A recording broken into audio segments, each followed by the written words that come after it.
Hello, I'm Lori Steiner, sitting in for Armin Budish. Welcome to Golden Opportunities. Today, we'll prescribe important advice about managing your medications. Then, have an IRA? We'll offer primary information on why you should have a second beneficiary. Is your back out of whack? We'll help you get your back to work. Plus, we'll ensure that your health insurance is treating you well. And what happens to your Social Security benefits after a divorce? It's time to get geoing, so pull up a chair and join us at our kitchen table for Golden Opportunities.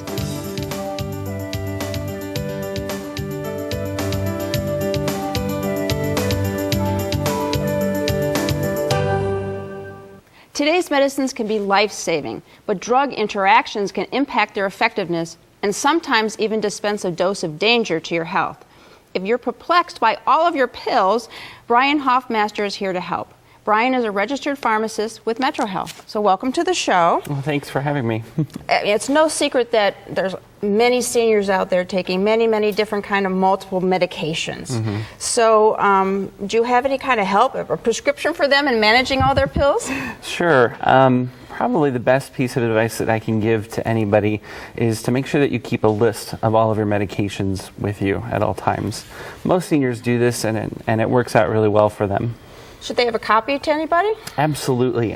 Keeping a copy not only in your wallet, but keeping a copy with your spouse, your children, your other loved ones is also a great idea.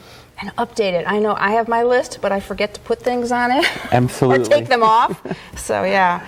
Now, you even have, though it's a good idea to have your list, wouldn't your pharmacy have all that information as well?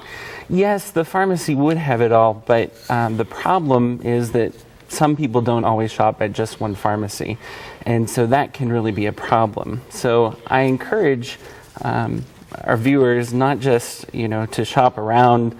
It can be enticing to shop around, but shopping just at one pharmacy can really help centralize that list, and it also helps because the pharmacist can then check against that list for any drug interactions. Okay, because they're on the watch. Your doctor should be on the watch, but the pharmacist has to be on the watch as well. Right. Huh? Correct. Okay. And it's not just individual prescriptions that can cause interactions. It can be other types of medications or other things you're doing? Absolutely. I tell all of my patients to make sure that not only on that list is it your prescription meds, but also keep on that list your over-the-counter medications, your herbals, vitamins, your multivitamins even. Everything that you take that's like a pill, keep it on that list. Okay, because those are medications too, really. Absolutely. You don't think of it that way. Right, and they can interact just along with your prescription drugs as well. And if you've got a list, or your pharmacist, your doctor has a list, is there a way that they can take a look at what you're taking in case there is an interaction and be able to fix things? Absolutely. That's certainly the main goal of the pharmacist, to look over those drugs, especially new drugs as they're coming in, and check them against everything that you're taking to make sure there's not any interactions. And maybe, even dosages can make a difference, right? Absolutely. Probably one thing to tell the viewers is that when you have a potential drug interaction, it doesn't mean that it's necessarily a bad thing, because you can manage some interactions just by increasing the dose of one medication or decreasing the dose of another. So just because you have two drugs that are interacting doesn't necessarily mean you shouldn't be taking them both. Right, because you might need it for two different, situations. Absolutely. So. And one of the things that I always wondered about too was generic versus name brand. I mean, if you're taking a generic, are you getting all you're paying for, like what the name brand would be? Right. By and large, absolutely. For most of the population, for most drugs, generics are a very effective option. There are some instances when you may see a physician or some patients that would prefer to stick with a brand. And that's because sometimes the release characteristics can differ ever so slightly. So some specific medications that come to mind are seizure medications, thyroid medications, and some blood thinners too. Okay. But if anybody has any questions, definitely, check with your doctor, check with your pharmacist. All right, this has been great information.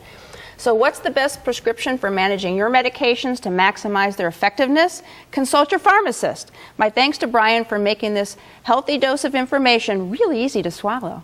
To learn more, call Metro Health at 216 778-7800 or visit www.metrohealth.org. Next, who will inherit your IRAs?